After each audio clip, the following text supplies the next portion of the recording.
Écoute bien ça, la plupart des dirigeants ont vu passer le phénomène, l'ont pas forcément compris, et moi je suis là pour te l'expliquer. Si t'es décideur, dirigeant, sauvegarde bien cette vidéo, tu vas comprendre quelque chose. J'ai remarqué qu'actuellement, dans beaucoup de cabinets de conseil, mais aussi bien dans des boîtes issues de la tech, de type French Tech, dans des startups ou autres licornes, je ne sais pas si t'as remarqué, mais on fait énormément la promotion de la seniorité. Alors ça veut dire quoi, dans les détails? Je pense qu'actuellement, c'est un phénomène qu'on a tous remarqué. Qu'est-ce que t'en penses? Alors généralement, on te dit que pour la qualité des échanges, tu n'auras plus affaire à des juniors, mais seulement une armée de seniors expérimentés avec 10, 20 ans, voire plus d'expérience à ton service. Et voilà pourquoi. Alors voilà, généralement, toutes ces armées de juniors que l'on voyait dans les grands cabinets de conseil de type Big Four, mais aussi dans des agences marketing, de publicité ou autres McKinsey, ils servaient à quoi? Ils servaient généralement à la collecte d'informations, à étudier des benchmarks, à faire de la veille, à synthétiser, à polisser les slides, à faire de l'analyse de marché et de la prévention, de la projection, tout ce genre de choses. T'es d'accord avec moi ou pas? Alors maintenant, on te dit que ton contact privilégié au sein de ces cabinets, ce sera qui?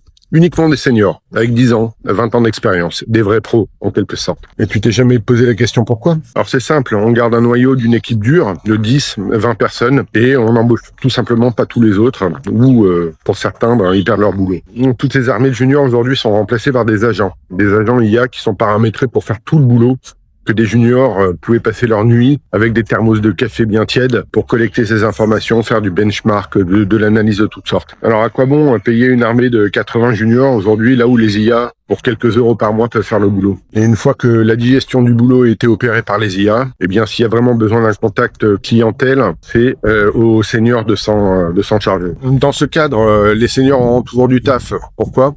Parce qu'on a toujours besoin de leur vision, de leur discernement et de leur expérience pour prendre les meilleures décisions possibles. Une IA encore à ce niveau-là ne peut pas concurrencer. Après, le problème pour moi, il est multiple. Et je vais t'expliquer pourquoi. Tout d'abord, ces seniors, ils sont pas éternels. Et puis si vraiment tu as l'expertise et l'expérience pour faire ce genre de choses, pourquoi tu développes pas ta propre compagnie? Pourquoi tu restes dans le salariat à écouter un boss et à avoir la peur au ventre du jour au lendemain à te faire larguer? Ces seniors, ils sont pas éternels. Tu vois ce que je veux dire? Un jour ou l'autre, d'ici 1 an, 2 ans, 5 ou 10 ans, eux aussi, ils vont peut-être profiter de leur retraite ou ils vont partir faire autre chose. Alors une fois que ces seniors ne sont plus là, qui va faire le boulot des seniors? Des IA qui auront atteint une maturité au niveau de l'intelligence artificielle générale? Je crois pas. On n'en est pas encore là.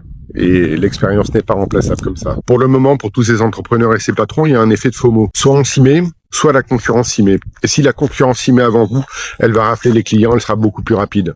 Donc, il faut s'y mettre et c'est comme ça, là, maintenant, qu'il faut opérer. Mais ils n'ont pas forcément une projection à 5 ou 10 ans. Et enfin, un dernier point qui est super important aussi. Si on opère une réduction des coûts à ce niveau-là, j'espère, moi, que les seniors, là, pour le coup, ils vont être bien payés.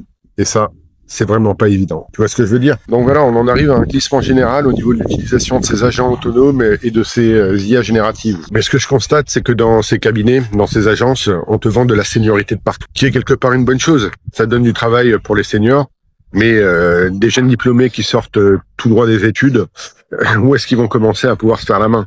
Ça, c'est une question. Et j'ai constaté un autre phénomène qui, là, est encore plus vicieux. C'est que beaucoup de seniors, avec beaucoup d'expérience et d'expertise, ils se font recruter au rabais pour des périodes de temps très courtes, des CDD ou des périodes vraiment très courtes, parfois un peu mieux payées.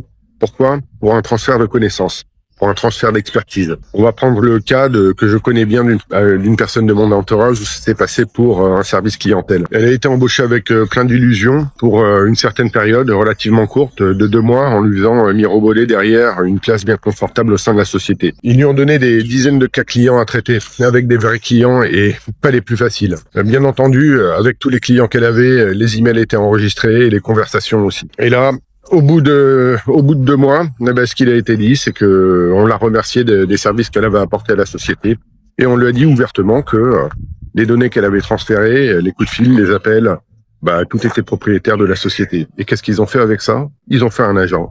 Ils ont fait un agent avec ses données et elle n'avait plus que ses yeux pour pleurer. Donc voilà, un conseil que je peux donner à beaucoup de juniors ou de seniors, utilisez l'intelligence artificielle, utilisez ces agents, formez-vous et apprenez. Ensuite, pour les consultants seniors qui ont vraiment une expérience niche, ce que vous pouvez faire, apprenez à créer des bots, apprenez à créer des agents relativement simples ou des assistants de type même des custom GPT, des gems ou encore des skills dans Claude, tout ça, ça ira très bien.